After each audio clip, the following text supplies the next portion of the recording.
Avowed upgrade system is kind of weird. It's something like a Souls-like kind of regular upgrade system where you can just pick up any magic weapon that you would like to have and then upgrade it so that you can use it throughout the entirety of the game if you want to.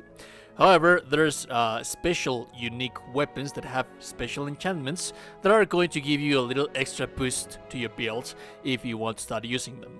In this video, I'm going to show you the best ones that you can get throughout the first region of the game, so that you can. These are weapons that you're going to be able to carry throughout the entirety of the game if you so desire to carry them throughout the entirety of the game. And we are going to start with one of my favorites, the Drawn in Winter, which is a cold axe that looks just so amazing.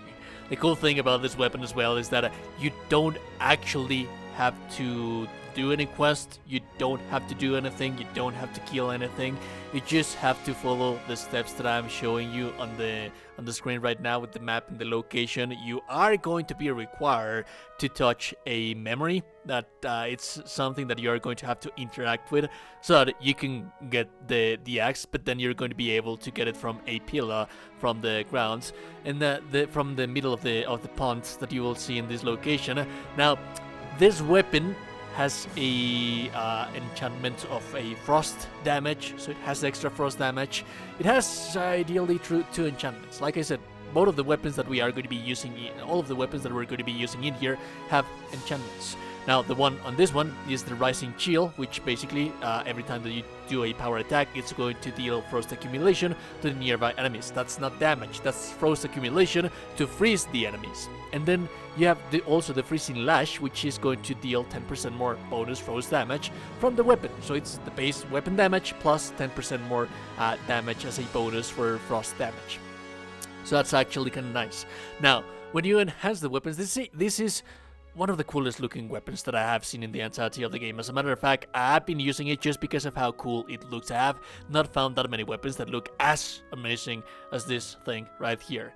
Now, it has two ways of upgrading the enchantment on the weapon. One is the Cold Snap, which basically it's an improved version of the enchantment that it already has as a base. So the base enchantment is going to deal moderate accumulation for frost on enemies, on nearby enemies, and that's AoE. So essentially you charge it and then you use it, and the enemies surrounding the enemies that that you use this thing against, they are going to get accumulation and frost. If you use the Cold Snap, it's going to be high accumulation instead of moderate accumulation. Then we also have a concession that you're going to have to do, and you cannot change it. Like, you have the Cold Snap and then the Vengeance of Rime. I don't like Vengeance and Rime because this is a very smashy game. Like, the combat system in Avowed, it has to be said, it doesn't require that much skill. It requires for you to have numbers, it requires for you to have parameters, and to some extent dodge around here and there, but be upgrading your gear and your golden. You don't require that much skill to play this game. You're going to be mashing away like a maniac. So fishing for parries, I don't think that it's a cool thing to do. As a matter of fact, if you're going to be able to parry, that you're going to be able to spam attacks to charge the attacks, whilst at the same time you're dealing frost accumulation to the entirety of the enemies that are surrounding them, that's the way to go. But at least that's my personal preference. You can use it however you would like to use it. And then we have the Last Light of Day. This is my personal favorite weapon that I have been using throughout the entire course of my playthrough. As a matter of fact, this has carried me throughout the entirety of the game, and I haven't encountered anything that's better than this one. You can follow the quest line that you will see from the people that's in front of the embassy, of the Adirian embassy, but I'm pretty sure that you don't actually have to pick up the quest, because if you follow the map that I am showing you, you will be able to reach a cave, and outside the cave there is going to be someone that is going to start the quest for you. And ideally you just have to go through the entirety of the dungeon, and like, you cannot miss it. You have to kill the boss in this dungeon for you to be able to loot it. As a matter of fact, you're going to loot it from the boss of the dungeon. And it's already going to be upgraded to levels, so that's actually kind of nice that you're not going to have to worry about that much. Now, the enchantment that the Last Light of Day is going to be the Golden Sun's Ascent. What this does is that it's going to heal you for 3% of your maximum health every time that you kill an enemy.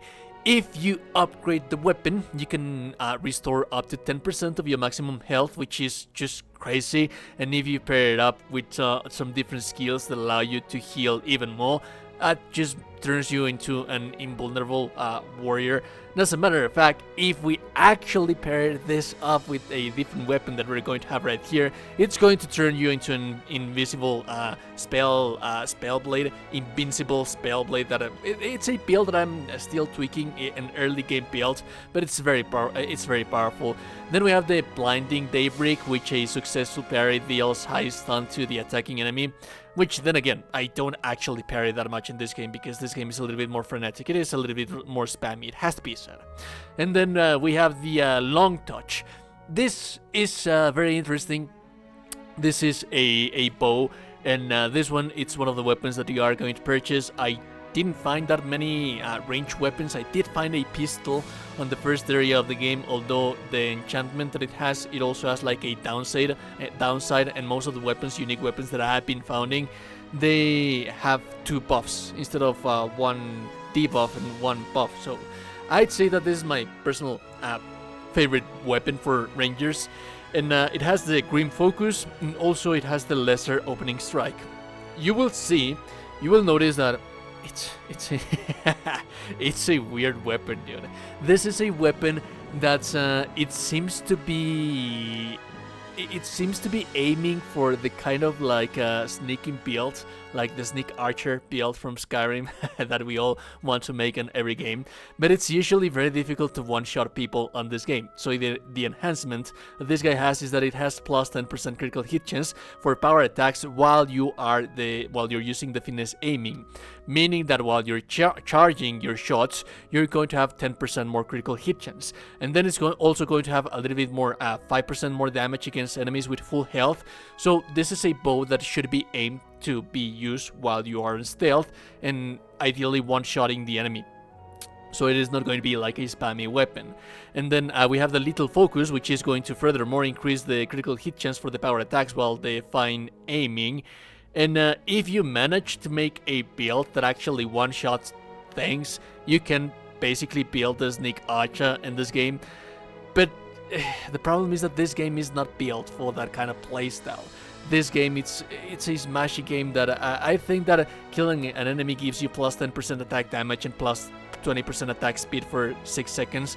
It's a little bit more useful, but if you manage to make it work as if it were to be that kind of like a sneak archer, and that's fine. If you manage to make it, then that's fine. That should be okay. And then we have the Philosopher's Riddle. This is my big boink. In here, I am going to have to guide you a little bit further because there is a little bit more of a... It is somewhat hidden into jumping a little bit on platforming. So you just have to go through this area that I showed you on the showcase. And there is a tower that you have to find to go to this place. Have in mind that if you come in here without being prepared, you are going to get your ass handed to you, because usually the guys in here have the fine quality for their gear. So if you have like a level 1 quality on your weapons and your armor, they are going to give you quite a bit of an issue. So my advice is that if you're a warrior, you come in here fully prepared with a couple of the weapons that I showed you previously. So that's something. Now you are going to find that at the end of this little platforming, and it's going to have the aggressive debate and the cutting retort, which basically the power attacks deal high stun and bleed accumulation. So this is for heavy boinks. Also, every time that you deal damage with it, it has 10% poison damage, which is very powerful. The aggressive debate, it's basically the starting enhancement that it's going to have at the first before you actually do anything to the weapon. And basically a full combo attack gives you 15% attack speed for 10 seconds, which is very powerful. You can also furthermore change that to 25% or with the cutting retort. And this is going to change the playstyle and how you're going to use the build for this weapon. I decided to, in the end, use the cutting retort because dealing high stunt with power attacks, is very powerful because also this is a two-handed weapon. It's not going to be that fast. It's not going to be as fast as, for example, the Light of Day that I showed you previously. It's not going to be able to complete combos that much. But I mean, these two enchantments, they are amazing in its own right, either or that you would like to use, because as soon as you start a one combo, that's going to give you 25% more attack speed to continue the combos and continue using this like a Berserker Maniac. But the high stun and high damage of power attacks with a two-handed weapons and the bleed accumulation, that sounds amazing for me as well, and that's why I decided to use this one. Now the final one is going to be the Beothel's Grimoire, and this is another one of the ones that you are going to have to be purchasing. And this is just, I love this Grimoire right here. I really, really do love this Grimoire because it basically it has a triforce of sustainability in between synergy of the spells that you have right here. This is basically, this can carry you throughout the entirety of the game as well. And yes, they are level 1 wizard spells, so there's a lot of grimoires that are going to have a little bit more things, but if you're still deciding on specializing your character, this doesn't have any enchantments on it. But for example, it has the Corrosive Siphon, the Arcane Veil, and the Parasitic Staff, which essentially what these guys do in between each other is that the Corrosive Siphon is going to heal you as you deal damage. And then also the Arcane Veil is going to give you a shield, so whenever you have the shield, you're also healing yourself, and you can be spamming that stuff to be able to sustain yourself infinitely. But also you have the Parasitic Staff that you can cancel with the press of a Y or changing the weapon, and basically what that does is that every time that you deal damage to someone with the Parasitic Staff, you regain your essence back. So you're essentially covering every single front that any mage needs to cover. You have single target damage, you have a defense with the Arcane Veil, you're healing yourself, you're also healing the essence back so that you can keep spamming them, and for the rest of everything, if you're fighting several enemies at once, you have the Blizzard, which is a level 5 wizard spell that is going to deal AoE damage. And you can pair up this, for example, with the Last Light of Day, that is going to heal you as well when you deal damage when you kill enemies. I just can't stress enough how amazing this combination of spells is for a early stages mage. Anyways, if you like the content, a like and a very super appreciate it. Not only that you're a gorgeous and beautiful person, you're indeed a gorgeous and beautiful person. Subscribe to the channel, you're in the Discord. Have a beautiful day and goodbye.